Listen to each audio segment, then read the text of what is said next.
Welcome to the Successful Nonprofits Podcast. I'm your host, Dolph Goldenberg, bringing you one of our montage episodes. Just a quick reminder about what our montage episodes are.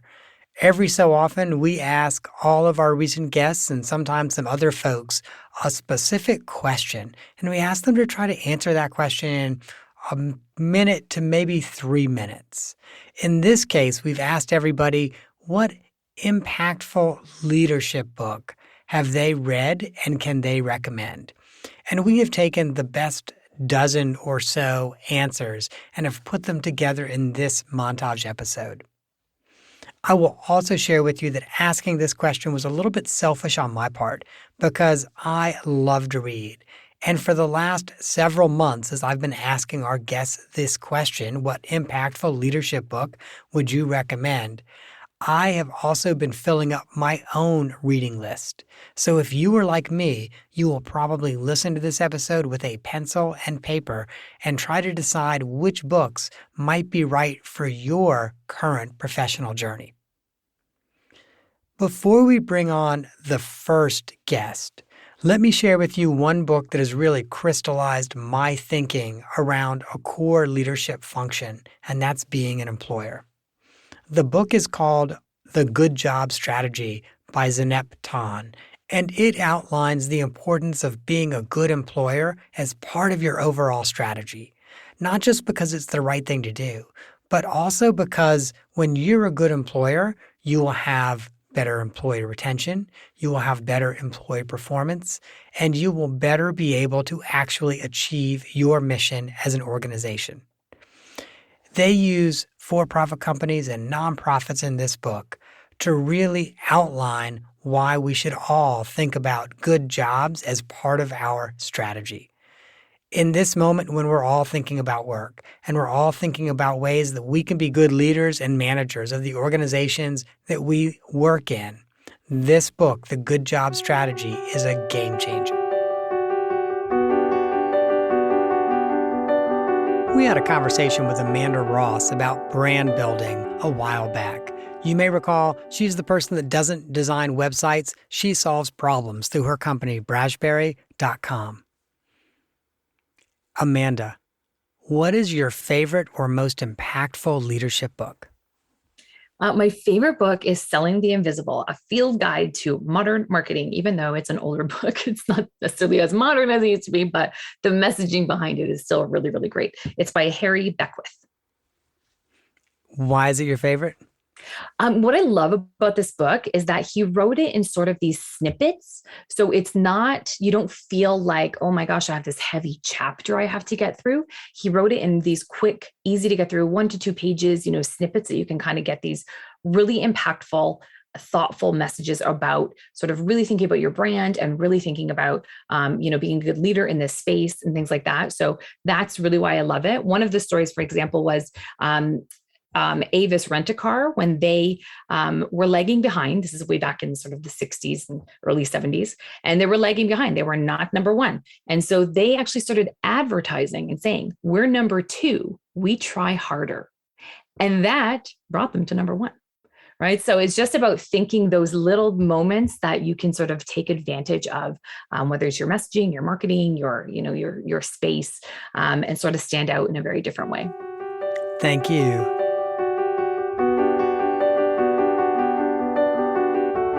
We recently talked to Ben Jones about data literacy. Ben, you may recall, is the CEO and founder of the company Data Literacy, which can be found at dataliteracy.com.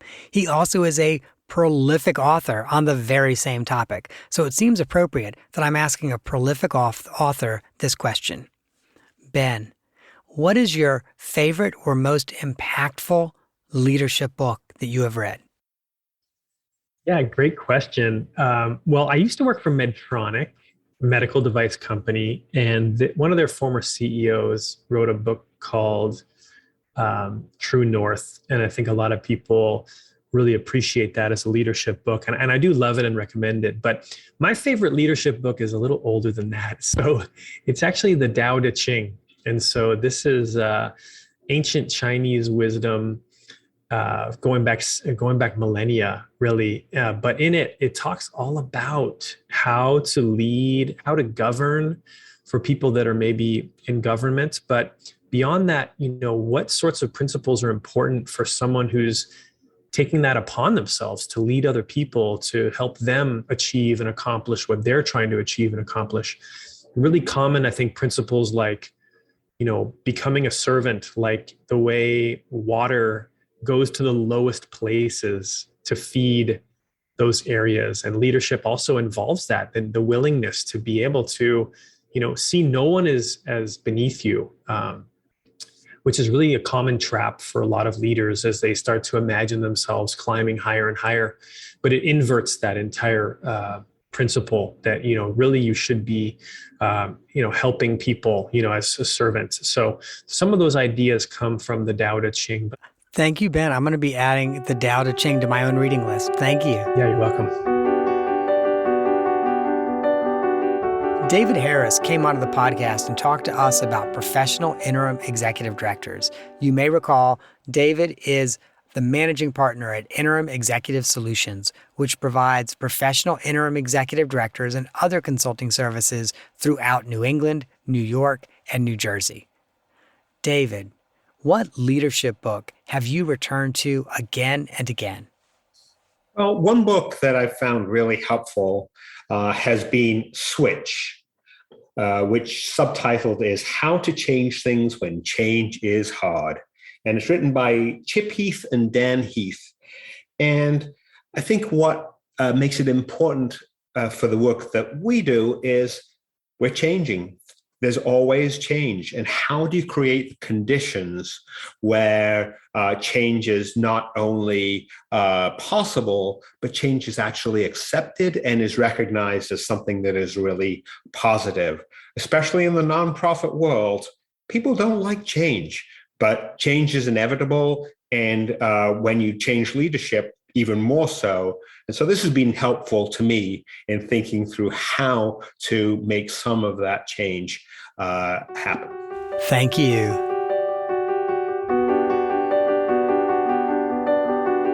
A while back, we had Jack Fuller on the podcast. You may recall Jack is the man of all seasons who has lived on 3 continents, worked for Boston Consulting Group, was faculty at the School of Life, has started a company called Archive Health, and in addition to all of that, wrote an amazing book, The Imagination Machine. Jack, what book have you read and reread and read again? Well, it's a book that probably no one's heard of, but it's called Love, Life, Goethe. And the last word is the German poet Goethe, spelled Goethe. And it's written by a mentor of mine, actually, who turns up in the Imagination book because we interviewed him. His name is John Armstrong. He's an English philosopher who lives in Australia. But the book is truly wonderful. It's an exploration of this little-known character, Goethe. People might know him for his plays, but what was actually fascinating about him was the way he lived. He should be more well-known, and I try to advertise him in our Imagination book because he really combined imagination and practicality, and he very specifically wanted to do that. So he wrote Europe's first best-selling novel, The Sorrows of Young Werther, and immediately afterwards went to work for the Duke of Weimar, which is basically like joining a sort of slightly boring middle-sized company in that era. And he ran the mining operation in East Germany, just a very administrative type of thing. And look, he was the Minister for Mines and Roads. And the Romantic people couldn't understand it, but he said, the Romantic movement has half the picture, and the other half is commerce and organization and the efficiency side of life. And he thought it was really sad that those two would drift apart and wanted to bring them together. So I think that's such an important part of leadership. I love that. Thank you. Holly Rustick was on the podcast to talk about the Beginner's Guide to Grant Writing. You may recall Holly is a phenomenal grant writer and also a great teacher and coach. She runs Grant Writing and Funding, which is a consulting practice that provides freelance grant writing and also educational seminars to people who want to learn how to grant write. Holly, what leadership book have you read and reread a number of times? Okay, that's a great question. And this might kind of be different, but I really liked The Big Leap by Gay Hendricks. I've come back to that book again and again.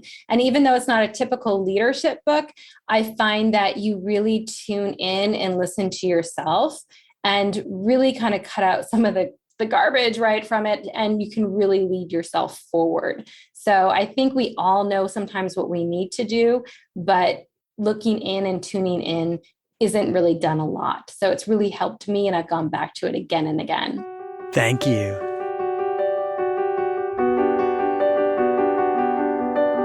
We had Joanne Oppelt on the podcast recently to talk about her book, The Sustainable High ROI Fundraising System. Joanne, what leadership book have you returned to again and again? Probably the one that I've returned to the most is called Nonprofit Sustainability. And that book brings together in a very using graphs in a very pictorial way how to sustain mission and finances at the same time, how to make those matrices and those decisions as to what programs to grow and what programs to let go based on how much mission they're meeting and how much money they're bringing in. And I'm a very visual person. I love seeing the little bubbles. I love figuring out the amounts that they're worth. I just think I think it's a good way to show, if you do your own graph, like a board in a very visual way that captures a lot of information in terms of moving the organization forward. Thank you.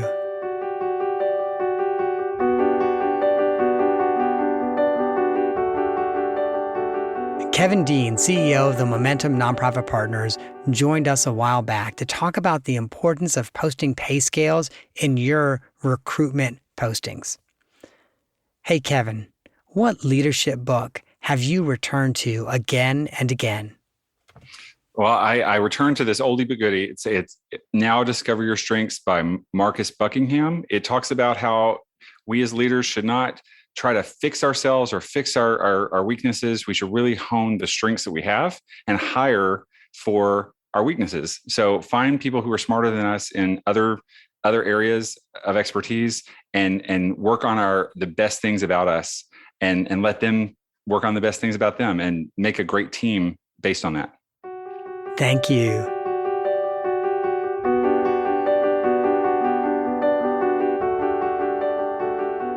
Crystal Lamp came on the podcast to talk about Classy's 2022 State of Modern Philanthropy report. And we really wanted to make sure we asked her this question as well. Krista, what leadership book do you return to again and again? Well, this is an oldie but a goodie. I really love the book Good to Great by Jim Collins. I think this, in the title alone, I think nobody strives for goodness, but we all strive for greatness.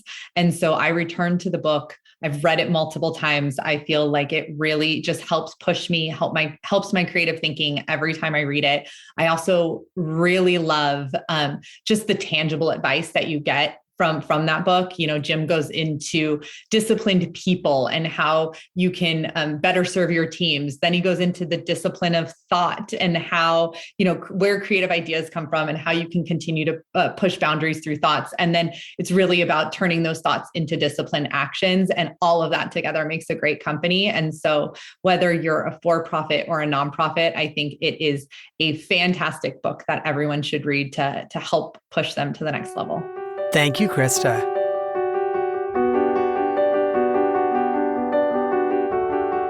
Hey friends, we had Larry Talley from everywhere.com on the podcast to talk to us about the power of giving by text. And you may recall that Everywhere is a company that helps nonprofits harness that power. Hey Larry, quick question for you. What leadership book have you returned to again and again? Yeah, the book that really basically that I'm so connected with, and I'll be honest with you, Dolph, I read it actually on a weekly basis, and for a number of different reasons. Well, for one, I'll give you the name. The name of the book is called Traction. And Traction really resonates really with entrepreneurs that are building companies from the ground up. And one thing that's unique about the book Traction, it comes with, I like to think of as like an entrepreneur handbook. They call it the EOS. And what does EOS stand for? It's the Entrepreneur Operating System. And really, it helps create the playbook, for an entrepreneur, because there's so many different things as an entrepreneur. You got to know marketing, you got to know sales, you got to know IT, you got to know HR, you got to know payroll. I mean, and the list goes on and on. And guess what? You might only have 5 people, right? So the book Traction has done great wonders for me, and I obviously, the company itself only started 5 years ago. So we've had a tremendous amount of success in a short period of time. And I owe a lot of that by turning back to this book really on a weekly basis. That's awesome. Thank you, Larry.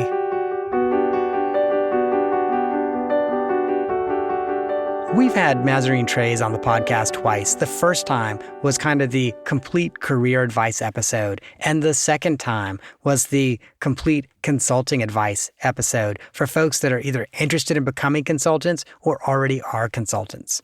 And so it is so appropriate that we ask you this question, Mazarine. What leadership book have you read and reread? I liked The Psychology of Executive Coaching. And the reason I liked it is because it was so instrumental to me in understanding how people hold themselves back when you're working with them in nonprofit organizations. I love that. Thank you.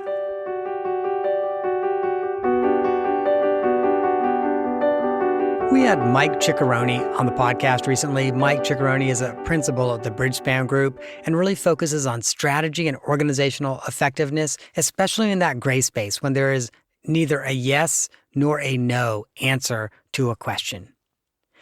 Hey, Mike, what is your favorite or most impactful leadership book? Oh, awesome. So it's actually a speech that C.S. Lewis gave way back in the day called The Inner Ring. It was a commencement address at, some university.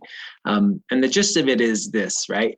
You have this idea of your whole life, whether you're a kid in school or in college or in the professional world, where there's this clique you want to be in, the inner ring. And then when you get into that clique, that sort of in-group, there's another ring inside of it that you want to get into. And sort of we all face these in our social lives and careers, kind of these, the rings you grasp for that you want to be on the inside of because of the prestige or whatever, right?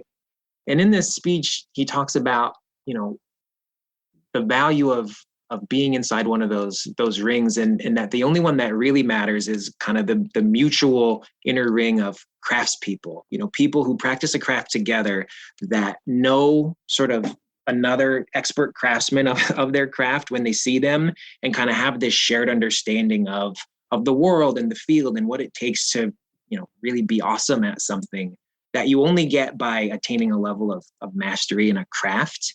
And he talks about how that's like of all the inner rings in his whole life he had ever grasped for, that's the one that actually was meaningful to be inside. And that's one for me I read years and years ago. And, as I've worked as a teacher and as a consultant over the years, it's just really resonated with me, right? Yeah. That's incredible. Thank you, Mike.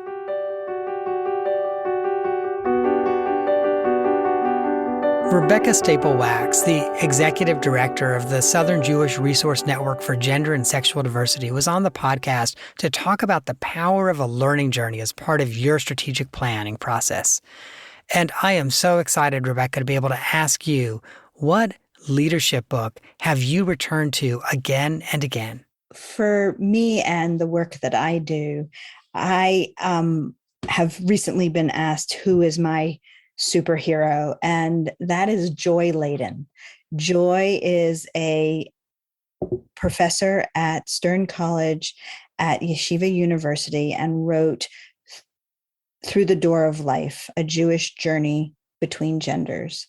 And Joy risked everything in order to be her authentic self when she transitioned her gender while teaching at an Orthodox university. And that leadership, that's a leader to me, is somebody who is being authentic and is willing to communicate what is most important to them, but will be most important to the world if they can achieve the other side. Thank you.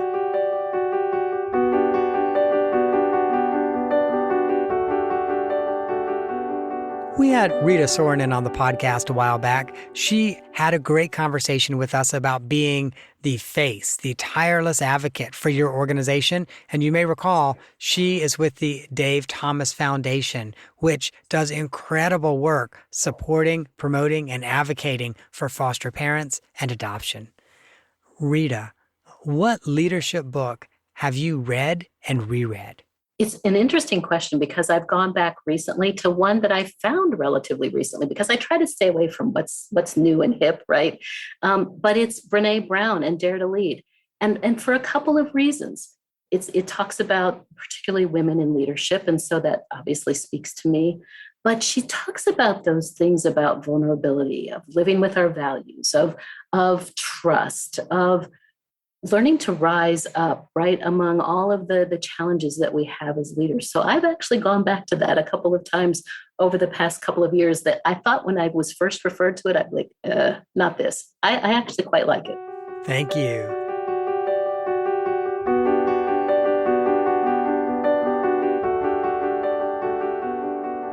Robin Miller was on the podcast to talk about how to know when it's time to close your nonprofit.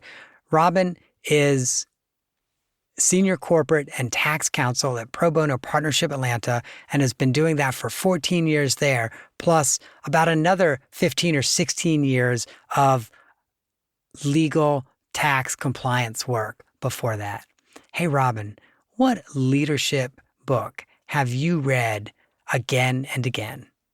I've read The Energy Bus. I don't know how many times. It's by John Gordon, and I love that book.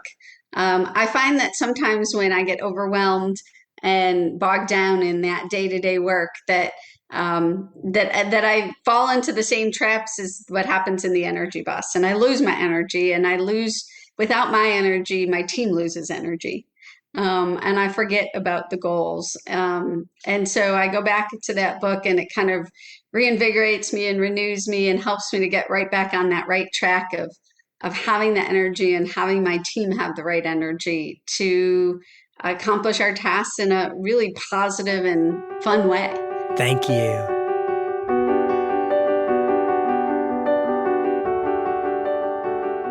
If Tara Adams were in the performing arts, she would be a quadruple threat. She has degrees in finance, law, education, and is an experienced, incredible fundraiser. She joined us a few episodes ago to talk about the ethical framework for professional fundraisers working with elderly populations.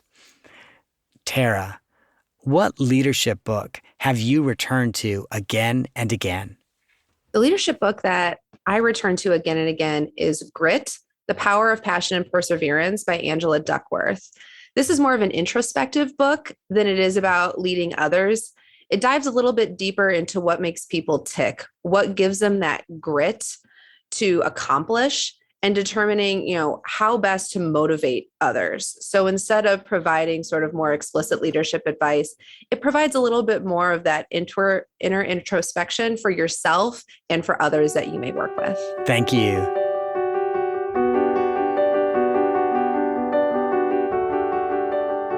A few episodes ago, we had Tony Pomonis come on the podcast and talk about the ethical fundraising framework for professionals who are working with older adults. Tony is a serial entrepreneur and an experienced, seasoned professional fundraiser. Tony, what leadership book have you returned to again and again? Thanks, Dolph. I really enjoyed reading Donald Sull and Kathleen Eisenhardt's Simple Rules for a few reasons. We tend to overthink things when we're going about, contextualizing our professional behaviors and our leadership styles. And this book really does a great job of distilling things into very digestible chunks. One of the things that I remember from the book is that often when one is, an arborist or a gardener, they're pruning, they're cutting. We have to sometimes scale things back in order to find the space to lead or to grow. either personally or professionally.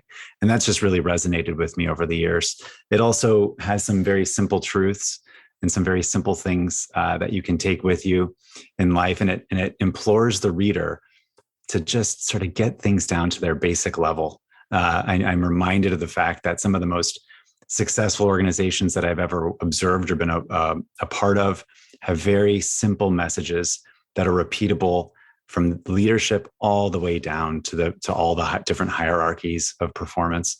So Simple Rules by Donald Sull and Kathleen Eisenhardt is a wonderful, short, but powerful leadership book that I've returned to time and again over the years. Thank you.